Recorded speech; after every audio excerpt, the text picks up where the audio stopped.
I want to introduce Miss Christy Lamb to the podium. Let's give her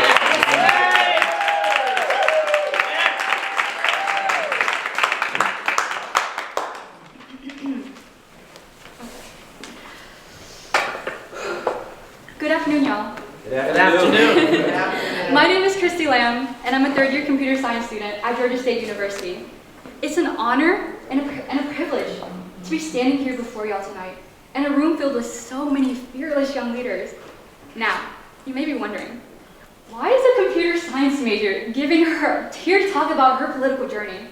It's funny, because if you told me months ago I'd be giving my first ever public speech ever, I would have checked your temperature and advised you to go home. Please go home. Because for a long time, I didn't see myself in politics at all. In fact, I didn't see people like me in politics at all. You see, I'm a computer science major, but my path in politics wasn't planned. It was necessary.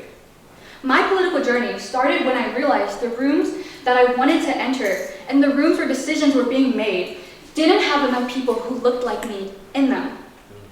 I'm the first in my family to be born in America, the first in my family to go have a formal K-12 education, and the first in my family to go to college. My parents never had that chance. In fact, my mother, she wasn't educated past the 2nd grade, because in Vietnam, education isn't a right, it's a privilege.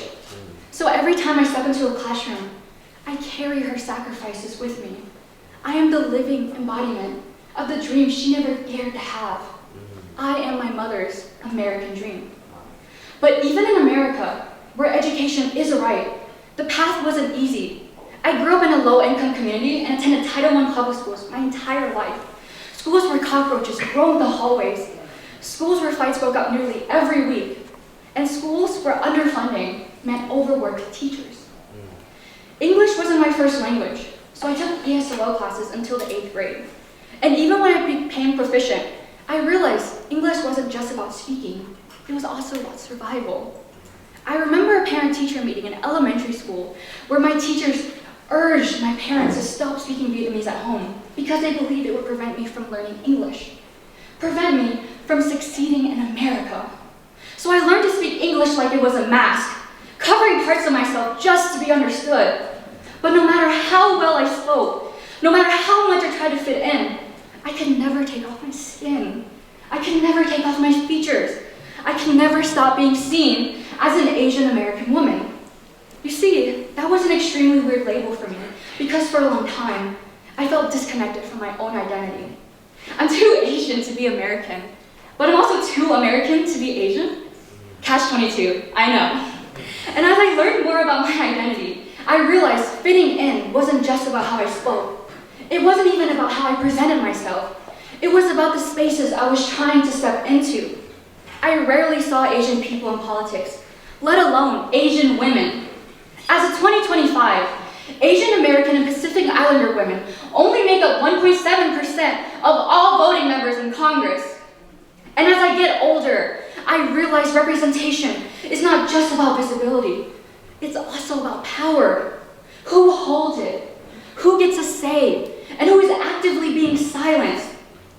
But the fight for power and representation isn't just about government officials or even about policymakers. It's about the peoples whose voices are often unheard. The ones who remind us why this work matters in the first place. One of those voices I met in a psychiatric hospital. You see, in 2021, 1 month before I graduated high school, I attempted suicide. Because I had just turned 18, I was placed in the adult psychiatric unit, surrounded by people much older than me. I saw firsthand addicts struggling with withdrawal, parents who couldn't support their children, people who lost loved ones to COVID, veterans battling PTSD, people who felt like the system had failed them. And in the middle of a pandemic, when the world was already on fire, it felt like no one was coming to save us. There was only one other person there my age. Let's call him Bob. Bob was from Barrow County, Georgia, and just like me, he was a suicide survivor. Even though we had both just turned 18, our lives couldn't have been more different. He had been in and out of jail, His parents are incarcerated. He grew up in extreme poverty. He was the only caretaker of his younger sister, and he was heavily involved in gang activity. He described in excruciating detail the experience of watching his best friend be murdered in a drive-by shooting. His best friend died in his arms. He even told me how he carried pieces of his friend's skull home to cope with the death. He told me how it was unfair that stories like these don't get highlighted in the news, how he struggled every day with PTSD, carrying burdens no one his age should ever have to bear. The system had failed him over and over again. His story, like mine, reminds me why I'm here.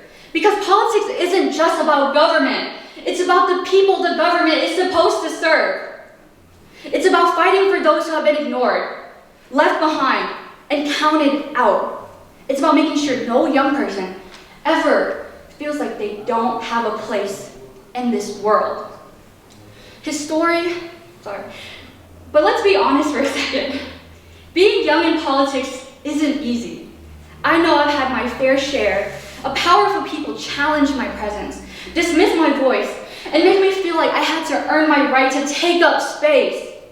As a sexual assault survivor, I know what it means to be silenced, to have my pain minimized, to be told your trauma is inconvenient, to have the bruises on my skin, the blood on my body, and be dismissed as if they were invisible.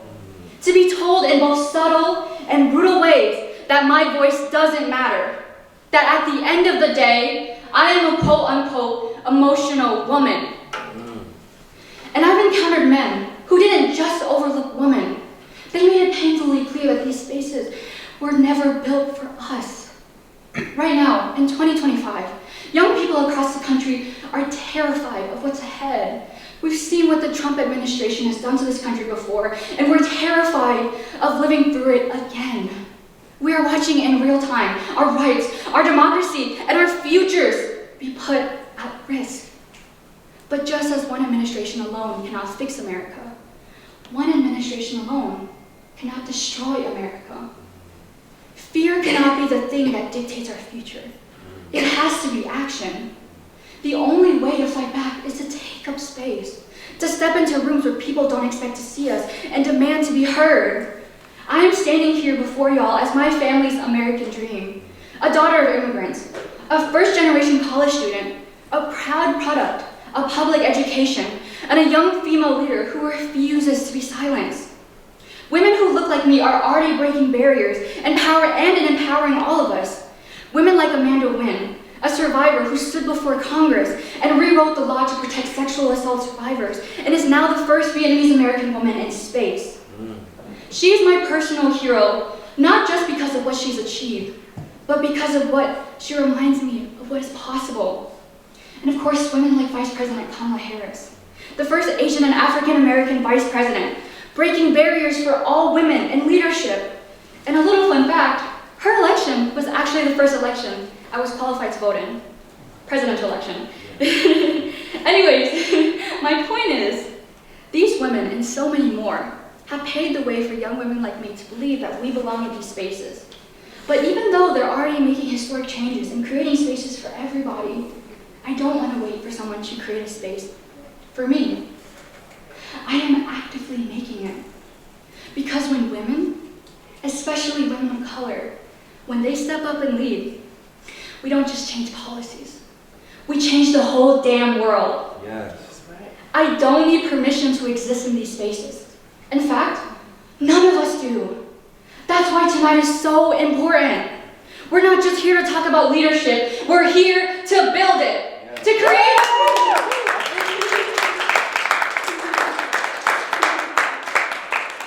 a future where no immigrant, no survivor, no person of color, no young person ever feels like they don't belong in politics.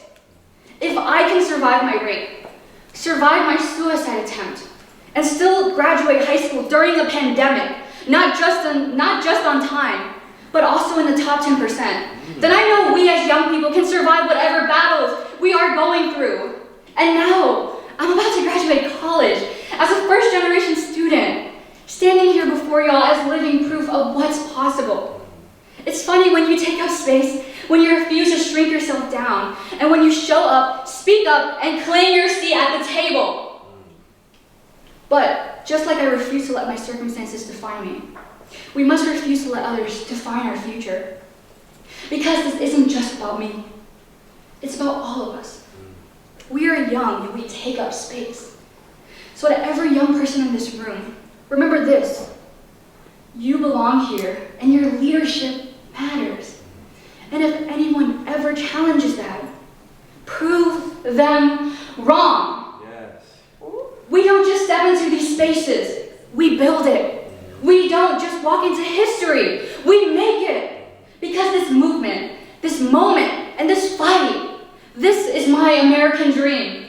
Thank you.